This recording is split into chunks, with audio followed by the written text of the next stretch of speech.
महाराजगंज संसदीय क्षेत्र में 25 मई को होने वाले लोकसभा चुनाव को लेकर सारण एसपी डॉक्टर गौरव मंगला ने मीडिया कर्मियों से बात करते हुए कहा कि सभी तैयारियां पूर्ण कर ली गई है और प्रशासन की ओर से पूरी पुलिस बल की तैनाती की गई है और गश्ती भी किया जा रहा है।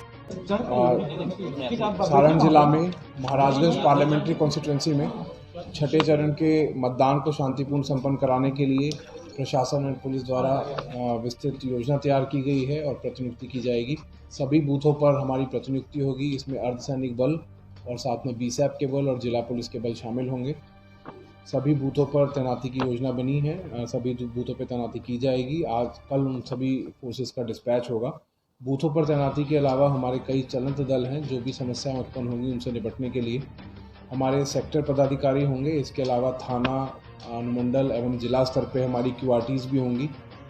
हमने बाइक दस्ते भी गठन किए हैं जो हर थाना क्षेत्र में भ्रमणशील रहेंगे और किसी भी समस्या से निपटेंगे। इसके अलावा वरीय स्तर के अधिकारियों की जोनल और सुपर जोनल टीम्स भी क्षेत्र में एक्टिव होंगी।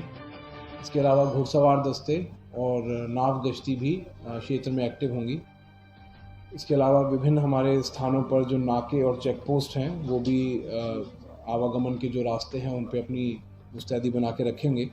इन सभी चलन दलों के माध्यम से ये सुनिश्चित किया जाएगा कोई अनटूवर्ड इंसिडेंट ना हो। फिफ्थ फेज़ में भी इसी कार्य योजना के तहत कार्य किया गया था और किसी बूथ पर कोई भी बड़ी घटना नहीं हो पाई थी। जहां भी शिकायतें आई थी पुलिस के द्वारा पहुंच के तुरंत उसका एड्रेस किया गया था। फ्लैग मार्च लगातार किया जा रहा है सीएपीएफ्स के द्वारा अपने अपने कार्य क्षेत्र में। असामाजिक तत्वों के विरुद्ध सीसीए की कार्रवाई की गई है। जिनके विरुद्ध सीसीए का आदेश पारित है उनको मतदान का पूरा दिन थाने में ही वोट देने के बाद व्यतीत करना होगा।